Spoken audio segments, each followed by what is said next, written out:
Hello and welcome back to the third part of our project on digit recognition using MNIST dataset. In this part, we'll be looking at the graphical visualization of our results. In the second video, we saw that our model has performed pretty well on the training and validation dataset. So now is the time to visualize our results graphically for better understanding. I really appreciate all of you coming this far in this stage of the project. So now Keras basically provides the capability to register the callbacks when training a deep learning model. And this is basically stored as the history callback. So in the previous stages of our project, we have created a variable called history where we have used to fit our model.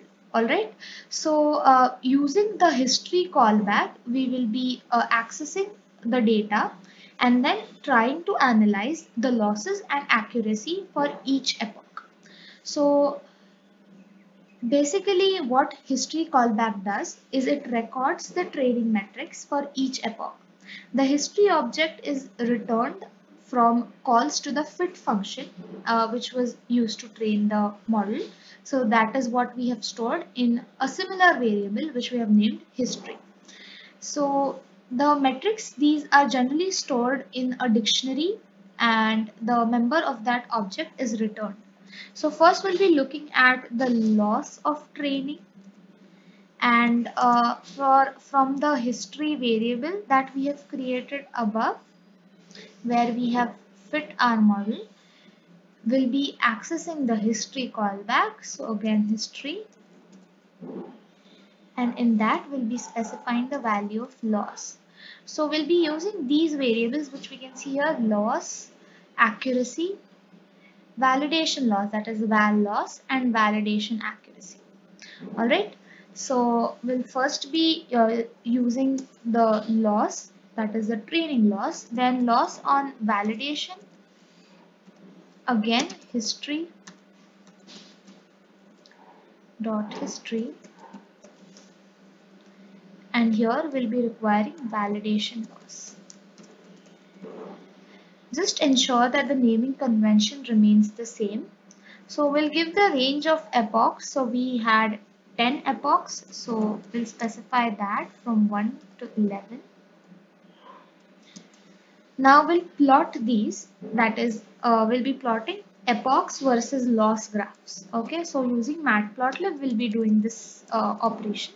So epochs,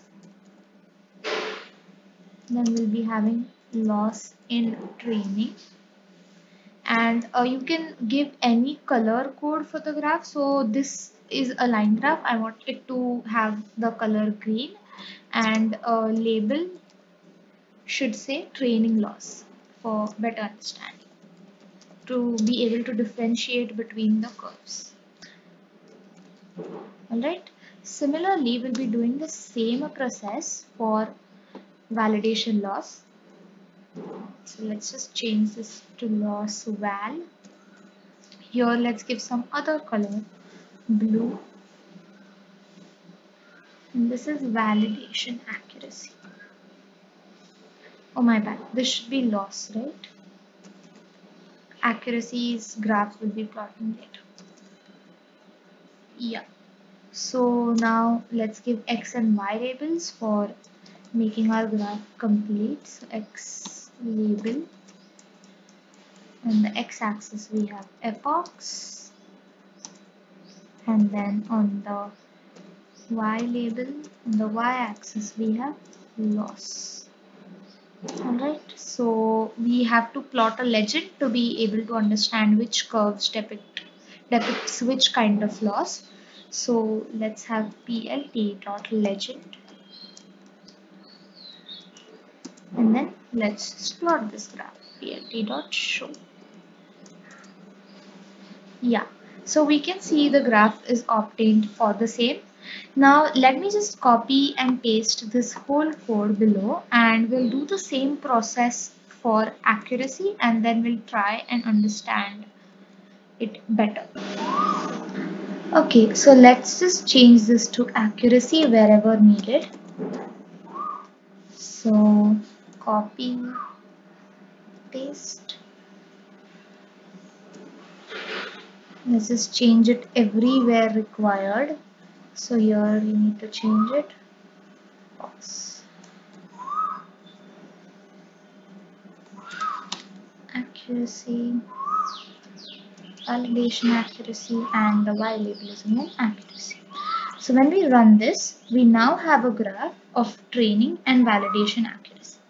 Now these graphs are pretty useful because they indicate the speed of convergence over epochs, and they also help us understand if our model is overlearning on the training data, because in that case you will be able to see an inflection for the validation line. So from the plot of loss, we can see that the model has comparable performance because this is going parallelly at some point.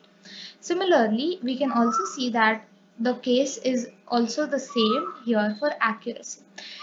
If there is a case where these parallel plots start to depart consistently, like at some point there is a depart that is being observed in both these curves and they start departing at a pretty higher rate, then that might be a sign to stop training at an earlier epoch.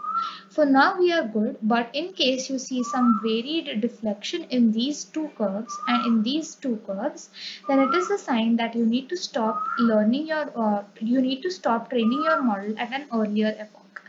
So you can reduce the number of epochs accordingly by using these graphs. Now we'll just try to check if the model is performing properly. So we'll make an individual prediction as a form of testing our model. So again, I am declaring some image index here. Now let's say 5, 6, 7, 8.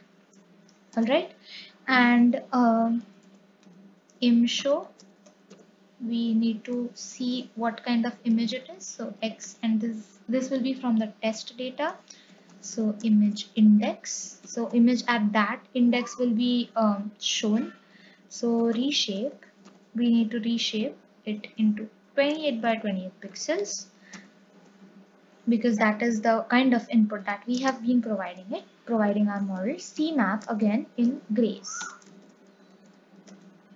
Alright, now let's see the prediction. So prediction can be stored in a variable and model dot predict, and let's give in the test image again.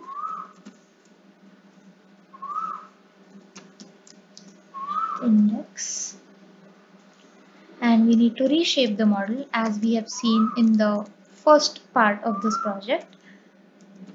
We need to form it in the four-dimensional array. So 28, 28 and 1.